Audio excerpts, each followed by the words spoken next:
Hello friends, welcome to my YouTube channel. तो friends, आज हम पढ़ेंगे सामान्य हिंदी। ठीक है, जैसा कि आपका टॉपिक दिख रहा है, हमारा टॉपिक है तत्सम शब्द और तद्भव शब्द। ठीक है, हमें सबसे ज़्यादा कंफ्यूजन तत्सम शब्द और तद्भव शब्द में होती है। और तत्सम शब्द और तद्भव शब्द में सबसे बड़ा कंफ्यूजन ये होता है कि हमें यही नहीं समझ में आता है कि जो तत्सम शब्द है वो संस्कृत वाले शब्द को कहेंगे या हिंदी वाले को। और तद्भव शब्द में भी सेम कंफ्यूजन होती है कि तद्भव शब्द भी हम संस्कृत वाले को कहेंगे या हिंदी वाले को। ठीक है, तो पहले हम ये क्लियर कर लेते हैं। ठीक है, तो चलिए देखते हैं। जो तत्सम शब्द है वो हमारा तत्सम शब्द दो शब्द से मिला है, तत् और शम। ठीक है, तो तत् का मतलब क्या होता है? उसके।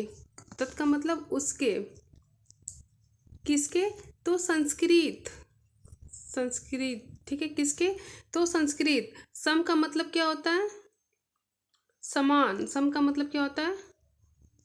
समान। ठीक है, तत् मतलब उसके और सम मतलब समान। ठीक है, संस्कृत के समान, इसका मतलब क्या हुआ? संस्कृत के समान। ठीक है, तो तत्सम ऐसे शब्द होते हैं जिन्हें संस्कृत भाषा से सीधे बिना किसी परिवर्तन के हिंदी भाषा में शामिल कर लिया गया हो। ठीक है, इसे हम याद करेंगे कैसे? तो तत्सम। ठीक है, तत्सम। सम क्या होगा? याद रखिएगा संस्कृत। सम से संस्कृत याद रखिएगा। जो संस्कृत वाले शब्द हैं उसे हम तत्सम कहेंगे। ठीक है, उसी तरह से हम देखते हैं हम तद्भव वाले में भी। ठीक है, तत्सम समय हमने क्या देखा कि तत् प्लस शम मतलब संस्कृत के समान जो शब्द होते हैं। ठीक है, और बाकी जो शब्द बचेगा वो हमारा तद्भव हो जाएगा। ठीक है, तो लेकिन तद्भव को हम एक बार समझ लेते हैं। तद्भव की क्या है? दो शब्द से मिलकर बना है। किससे? तत्। तत् प्लस भव। तत् प्लस भव। ठीक है, तत् मतलब भी वही हो जाएगा उसके। किसके? तो संस्कृत। सम मतलब भाव मतलब क्या होगा? बनना या होना। इसमें बनना या होना। ठीक है, भाव में क्या? परिवर्तन होना। ठीक है, मतलब समय और परिस्थिति की वजह से तत्सम शब्दों में जो परिवर्तन हुए हैं उन्हें हम तद्भव शब्द भी कहते हैं। ठीक है, मान लीजिए अगर तत्सम शब्द में हम देखें, उदाहरण के तौर पे तत्सम, तो तत्सम शब्द में हस्त ले लीजिए। क्या? हस्त। हस्त। ठीक है, हस्त हो गया। और इसके बाद भी हस्त क्या? हमारा हत्था बना। फिर ये हत्था क्या बन गया? हाथ बन गया। ठीक है, ऐसा नहीं है कि संस्कृत के बाद ये सिर्फ हिंदी भाषा आई, उसके बीच में भी मतलब बहुत सी भाषाएं आई आपकी। कौन? संस्कृत भाषा मतलब आई, जैसे प्राकृत भाषा हुई आपकी, पाली भाषा हुई, अपभ्रंशी भाषा हुई। ये सब भाषा भी इन दोनों के बीच में काफ़ी रही है। तो ये हट गया और हस्त का क्या बन गया? हाथ बन गया। तो हस्त हमारा क्या हो जाएगा? तत्सम हो जाएगा और हाथ हमारा क्या होगा? तद्भव हो जाएगा। उसी तरह से मान लीजिए साँझ।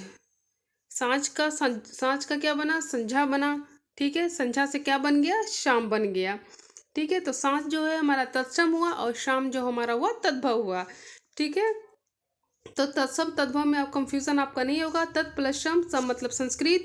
जो संस्कृत वाले भाषा वाले शब्द हैं वो हमारे तत्सम में आएंगे और बाकी जो बचेंगे वो हमारे तद्भव में आएंगे। तत् प्लस भव शब्द का अर्थ है उससे होना, अर्थात संस्कृत शब्दों को थोड़ा परिवर्तित करके बने जो शब्द होते हैं वो हमारे तद्भव शब्द कहे जाते हैं।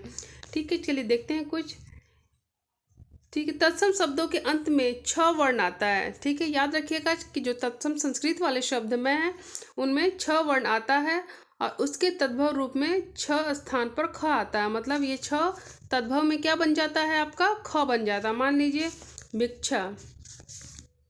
देखिए भिक्षा क्या है आपका? भिक्षा आपका तत्सम शब्द है। ये क्या हो जाएगा? भीख हो जाएगी। क्या हो जाएगी इसका? भीख। ये जो छ है ये क्या बन गया? ख बन गया आपका। उसी तरह मान लीजिए अच्छी। अच्छी। अच्छी का क्या बन जाएगा? छ का ख बन जाएगा। तो अच्छी का क्या होता है? आँख। ठीक है, मतलब तत्सम शब्द में अंत में क्या होता है? छ वर्ण आता है और वो तद्भव में कौन सा रूप ले लेता है? तो वो ख में परिवर्तित हो जाता है। ठीक है, चलिए देखते हैं नेक्स्ट क्या था हमारा। तत्सम शब्दों में जहाँ पर श्र का प्रयोग होता है वहीं तद्भव शब्द में श्र की जगह श का प्रयोग होता है। ठीक है, मान लीजिए आश्रय। हमने लिखा क्या? आश्रय। आश्रय आश्रय का क्या हो जाएगा, आसरा। ये हमारा जो आश्रय है वो हमारा क्या हो जाएगा, तद्भव शब्द है, और आश्रय हमारा तत्सम शब्द है। तो ये जो तत्सम शब्द का श्र है वो हमारा श में परिवर्तन हो जाएगा, ठीक है, परिवर्तित हो जाएगा। उसी तरह और देखिए, और क्या देखें हम, अश्रु, अश्रु, अश्रु, अश्रु को क्या हो जाएगा, आंसू, आंसू। ये श्र हमारा श में परिवर्तित हो जाएगा, ठीक है। श्र हमारा कौन सा रूप है, तत्सम का रूप हो जाएगा, और श्र जो श्र का परिवर्तन श में हो जाएगा, क्या हो जाएगा, आंसू, तद्भव में हो जाएगा, ठीक है। वही हम जब देखते हैं फिर नीचे क्या है, तत्सम शब्दों में व का प्रयोग जहाँ होता है वहीं तद्भव शब्द में व की जगह क्या बन जाता है, ब बन जाता है। जैसे वधु, वधु, वधु, ये वह हुआ, ये वह का क्या बन जाएगा, बहु, ब बन जाएगा, ठीक है। जैसे वार्ता, वार्ता हमारा तत्सम शब्द है, वार्ता, वार्ता का क्या बन जाएगा, बात हो जाएगी, वार्ता का बात, वह, ठीक है, वह क्या बन जाएगा, ब बन जाएगा, बात, ठीक है। चलिए देखते हैं, ठीक है। तत्सम शब्दों में री की मात्रा का प्रयोग होता है, वहीं तद्भव शब्दों में र की मात्रा का प्रयोग होता है, ठीक है। तत्सम में री, ठीक है, ऋतु, मान लीजिए ऋतु लिखा, ये बन जाएगा ऐसे, हम तद्भव क्या बन जाएगा इसका, ऋतु, ऐसे बन जाएगा, ठीक है। मतलब जो री है वो किस में बन जाता है, र में इसका परिवर्तन हो जाता है तद्भव में, ठीक है। देखिए तत्सम और तद्भव शब्द के कुछ उदाहरण हैं जिसे आप मतलब आप पढ़ सकते हो। पुष्कर का पोखर हो जाएगा, गर्दभ का गधा हो जाएगा, पाषाण का पाहन हो जाएगा, चक का चाक हो जाएगा। देखिए वधु का ब बन गया, अर्ध का आधा हो जाएगा, ज्योति का ज्योत हो जाएगा, उच्छ्वास का उसास हो जाएगा, प्रहर का पहर, कंटक का कांटा, अग्नि का आग, घोटक का घोड़ा, इष्टिका का ईंट, छाया का छा, शर्कर का शक्कर, ठीक है। ये काफ़ी इसकी पूरी लिस्ट है आपकी किसकी, तत्सम और तद्भव का, तो इसे आप एक बार पढ़ लेना, ठीक है। और फ्रेंड्स कल मैं इसका एक प्रैक्टिस सेट आपको कराऊंगी, ठीक है, जिससे आपका तद्भव और तत्सम शब्द में जो भी कंफ्यूजन है वो सारा दूर हो जाएगा।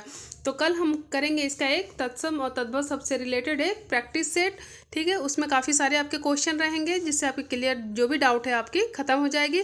तो फ्रेंड्स अगर मेरी वीडियो आपको अच्छी लगी तो मेरे चैनल को प्लीज़ सब्सक्राइब कीजिए और अपने दोस्तों के साथ प्लीज़ शेयर कीजिएगा। और आप कोई और भी टॉपिक पढ़ना चाहती हैं मतलब चाहते हो तो मेरे साथ प्लीज़ शेयर मेरे कमेंट बॉक्स में शेयर कर दीजिएगा, ठीक है, और मैं उसे फिर आपको पढ़ाऊँगी। और फ्रेंड्स कल फिर मिलते हैं इसके एक प्रैक्टिस के साथ, किसके, तत्सम और तद्भव के साथ। तो आज के लिए बस इतना ही। Okay bye, thank you.